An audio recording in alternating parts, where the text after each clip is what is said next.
I don't have anything to do, so I'm going to talk. A lot of my friends ask me how I got involved with real estate. And so I want to tell you, I got in real estate by being a good guy.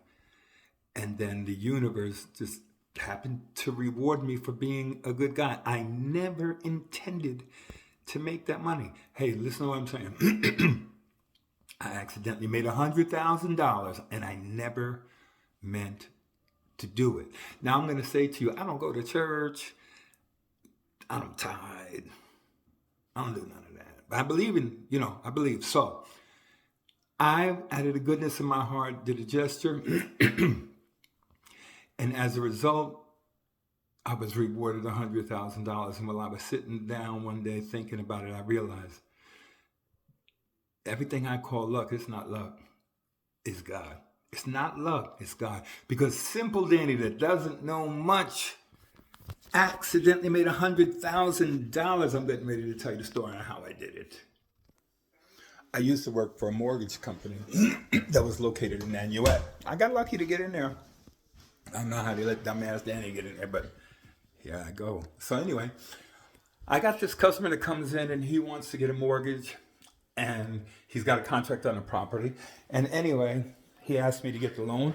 I start processing him and he doesn't really qualify, but he's got a contract on the property for a condominium up off of 9W behind BP.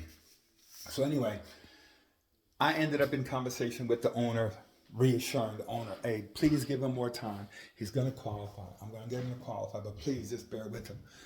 And so I did this every month while I worked on his credit. Every month while I tried to see if I could get him through on a program. And every month I called the owner and had a long conversation with him and reassured him that please, just keep the contract valid. You don't have to sell it to somebody else. And this guy is most definitely going to buy it. And they were depending on me to get this guy to buy it because this guy lived in the unit and they wanted to work with him.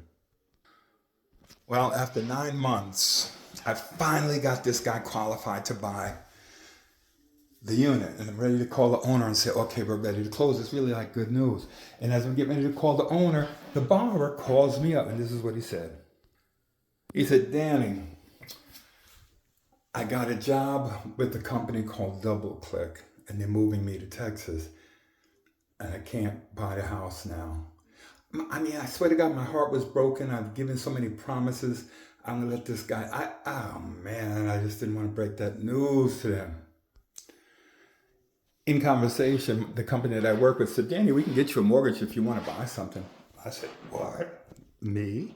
Okay. So I called the owner and said, hey man, I feel so bad about the fact that the guys can't buy the house that I don't want to let you down. So if you'll agree to let me just close on his deal, I'll just buy it. And he said, really, Dan? I said, yeah. And I was kind of feeling good because somebody was going to give me a loan to get something. So he agreed and I said, okay, I'll do it. I gave my company my information, told them what I wanted to do. And they worked out the loan so that I could do it. And a week later, I'm at the closing. This guy had signed the contract over to me, and I'm buying a condo in Haverstraw. Hey, listen, I don't know nothing. I just said, all right, I'll buy it. And, I can make the payment on it and rent it. And I just was trying to be a good guy and close on this loan and get rid of his house in the way I had promised him for all these 9 months. So I come to the closing. And the seller who I had been speaking to for months is there in my company. And we sign all the documents and everything. And they hand me over the keys and like I'm the proud owner of this condo. Like I'm saying, man, this is really? So anyway, as we get ready to leave the closing, he says, oh, Danny, this is the guy that sold me the house, the guy I was doing a loan for.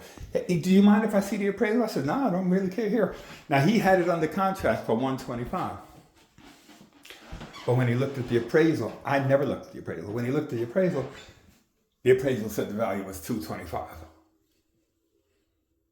Everything stopped.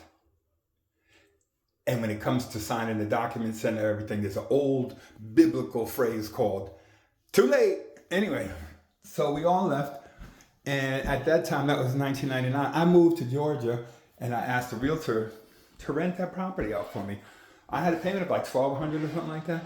This realtor rented this thing out for $2,000. I was getting $800 a month. I thought I was a baller. Anyway, I go to Georgia. I'm getting this $800 a month. This person who's in there pays religiously every month. And then one day after a year, they notify me, Danny, we've got to move. So the realtor is giving me that news. And I asked her if she could sell it. She said, yeah, I'll sell it. And she listed it. Do you know that she got an offer within a week for $230,40 something?